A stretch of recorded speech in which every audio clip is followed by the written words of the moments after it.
Hello everyone, it's Angela and I am here to film my weekly wrap-up. This year I have decided to do the weekly wrap-ups instead of monthly wrap-ups because when I did monthly wrap-ups in the past, they were always super long and drawn out, if I even did them at all. And one of my resolutions for 2016 and BookTube is to be more active and post more consistently, so I thought I would try the weekly wrap-ups. I really like seeing them on other booktubers' channels, and I wanted to incorporate them into my channel. My weekly wrap-ups will be posted on Saturdays. If you are seeing this super late, that is because I've been helping my sister move today, so I'm having to film really late at night, but from now on they will be up on Saturdays. So without further ado, let's get into the books that I read this week. The first thing I read this week was Columbine by Dave Cullen. This is a nonfiction book that follows the events of April 20th, 1999 in the shooting at Columbine High School. I really enjoyed this book a lot. I gave it a 4 out of 5 stars, and I did listen to the audio version, which really helped, I think, in terms of nonfiction book that could get a little bit weighty, but the narrator did an amazing job, and it seemed like it flew by in no time for me. Dave Cullen chose to include multiple points of view in this book. So we had the survivors' stories, we had the stories from the victims' families, and then we had facts about what the killers had planned up to that point from various video and diary entries. And rather than just focusing on one thing at a time, he jumped around between different events so things didn't get bogged down from one person's point of view or from one specific time on the timeline. There is no timeline in this book. It goes from the shooting at Columbine to the planning to the victims and how their families cope to the shooting at Columbine. And I really enjoyed that aspect of the book. I also really learned a lot from this book, whereas I did say that it was a bunch of factual evidence, which you could Google online and find out a bunch of the things that were included. The family stories provided new insight, and Dave Cullen even included some facts that I did not know about this case, so I really liked how well he did his research. If you're looking for more nonfiction books to read, I really recommend Columbine, especially if you're interested in that type of subject matter. And if you need a little more information before deciding, I did do a written review on my blog, which I will link in the description below.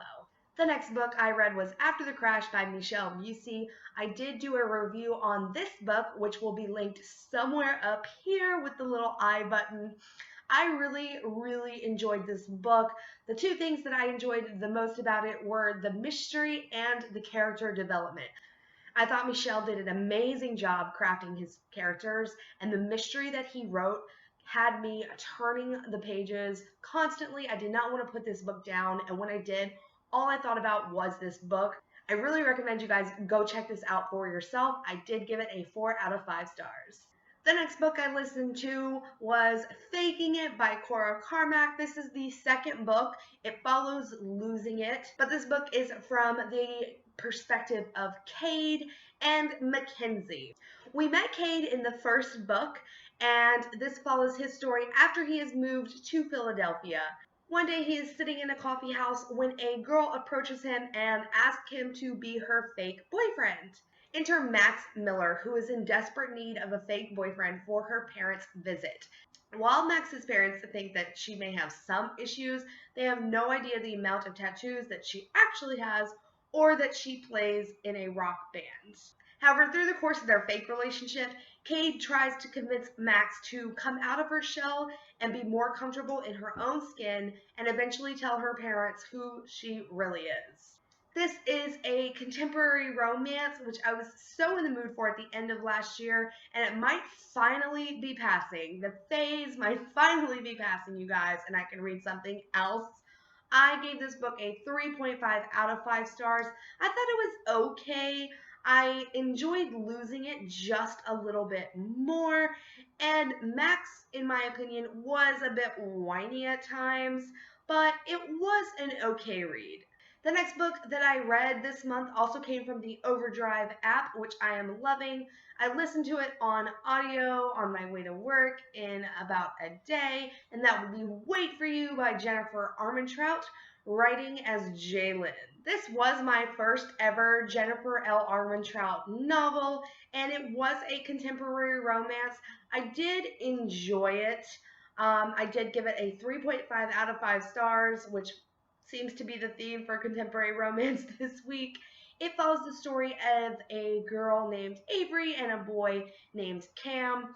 Avery has moved across country to go to college and just happens to run into Cam her first day there a few different times. From that, they develop a friendship, which eventually leads to a little bit more.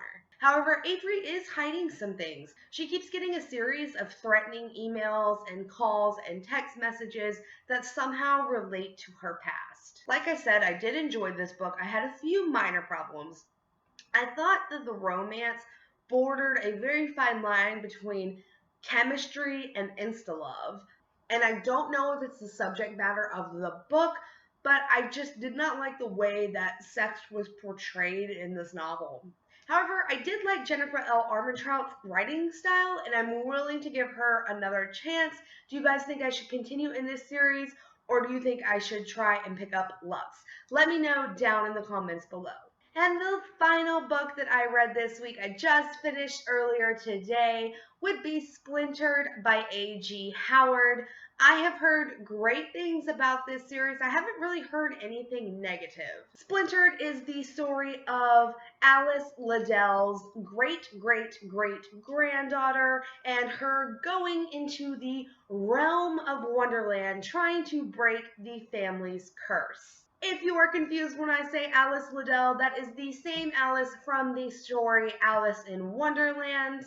However, when our main character, Alyssa, gets to Wonderland, she realizes that things are not always as they seem, and that Lewis Carroll and Alice herself fabricated this world to be a little bit more glamorous than it actually was. Up until I finished this book today, I was going to rate it a 3 stars. I wasn't a huge fan of the characters. I thought A.G. Howard kept trying to push them on us about how unique and quirky they were, and I just thought that there were too many characters with too many quirks to really see one as their own unique person. But today I read the last few chapters and it was enough for a 0.5 boost, rounding it up to a 3.5 out of 5 stars. I thought A.G. Howard took a little bit of time building this world that we're already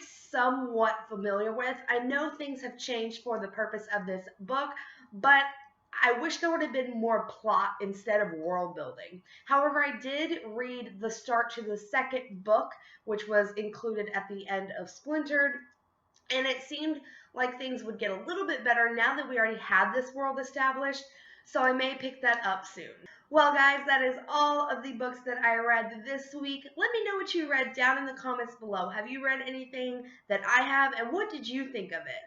Also, if you're looking for more of my thoughts on Splintered, I may be doing a written review coming this week, so keep your eye out for that. Thank you guys so much for watching, and I will see you next time. Bye!